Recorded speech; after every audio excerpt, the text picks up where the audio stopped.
A police investigation's been launched after swastikas were scratched into the War Memorial in Leek.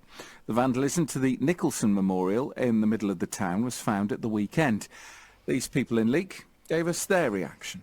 They've got no respect for the fallen, no respect for the people that are serving our country now, and they'll never learn, will they? Disgusting people. Extremely sad that, just people that haven't respected the fact that what that memorial was for. It was for people who died. That monument's been there for, a long, long time, and what it stands for. Yeah, I think it's awful. Terrible. Somebody's done that and they should be brought to justice. Simple as that. Should be handed in, whoever they are. Well, the monument celebrates 100 years in September. Has since been cleaned, the graffiti's been removed. Staffordshire Police have begun an investigation.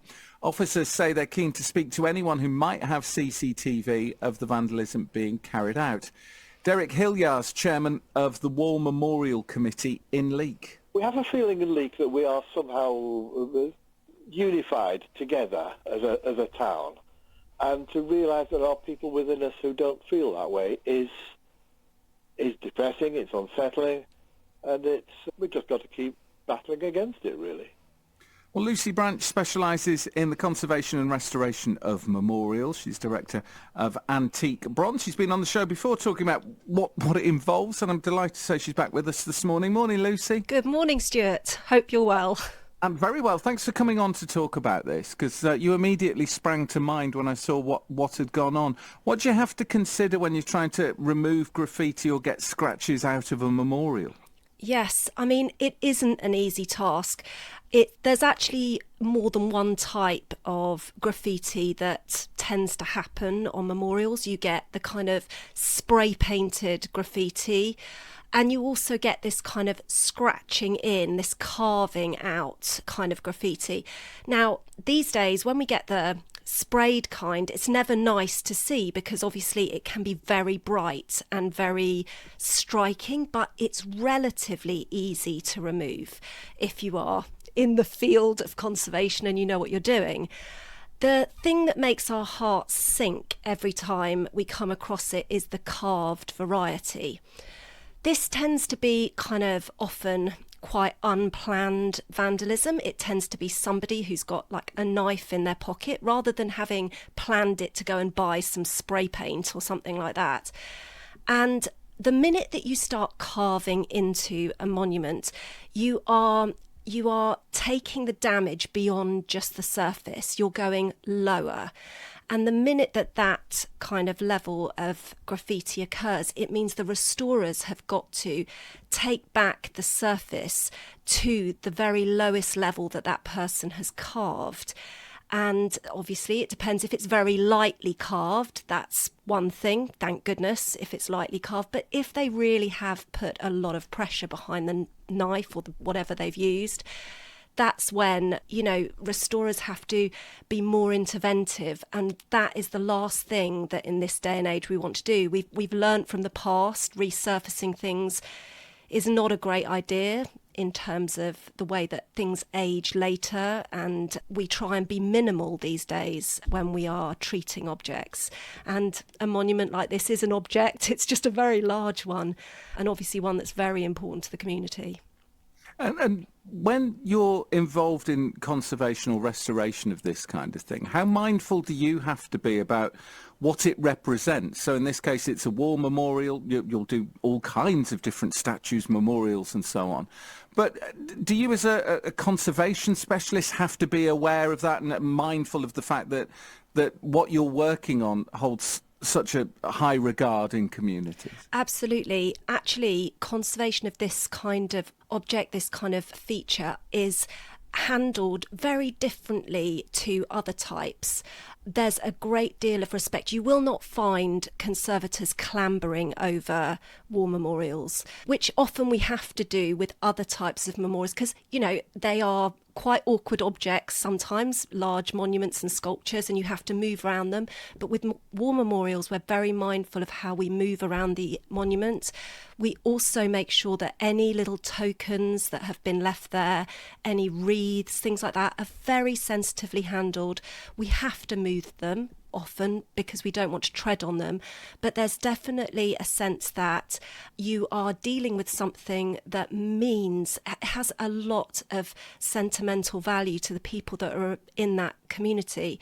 And the main part of the way that you deal with war memorials is you make sure that you speak to everybody that comes up to you.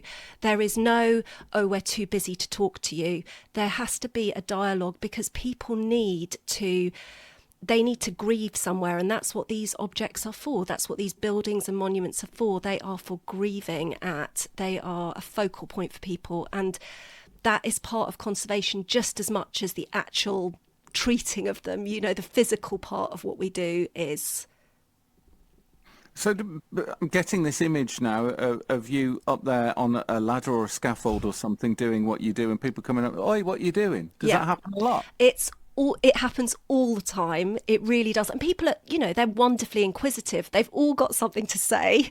It's one of those things that people feel as well with public sculpture, public monuments, that it's their art in a way that maybe, a Holbein in the National Gallery isn't their art. They feel like it's kind of a custodial responsibility of someone else's, but everyone who passes these monuments feels like it is theirs, and that's why they're so furious with people who graffiti them and vandalize them, because they feel like almost their eyes weren't watching either. They didn't catch them. We all feel frustrated about that, and it's because monuments like this have multiple guardians, and they're the local people.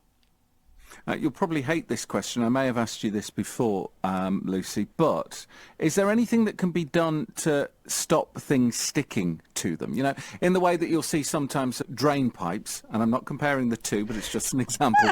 Drain pipes have got, anti-climbing paint or anti-vandalism paint. Is there something clear that you can spray on the stonework and the metalwork of memorials that means they're easier, should someone take it upon themselves to vandalise them, to deal with it? Or does that go completely against everything you've just told me? No, the thing is that it depends on what the material is. And obviously in this case, we're dealing with stone. The thing is that it's one of these theory and practice kind of questions, this, because theoretically you can put a kind of protective coating on stone which covers it. But the problem is that it degrades. Now, outdoors in the environment, it doesn't degrade beautifully evenly. It kind of breaks up in a patchy way because, one side will be damaged more by ultraviolet light and another side will get a lot more rain. And the problem is that you can't just do the section that you're trying to protect. You have to do the whole thing. So unless there is a budget to be doing the entire thing regularly enough to keep it solid, that coating, the thing is that actually it becomes a question of finances. You really mostly don't have the money to put huge scaffolds up and do these things in situ really regularly enough in order to break them down.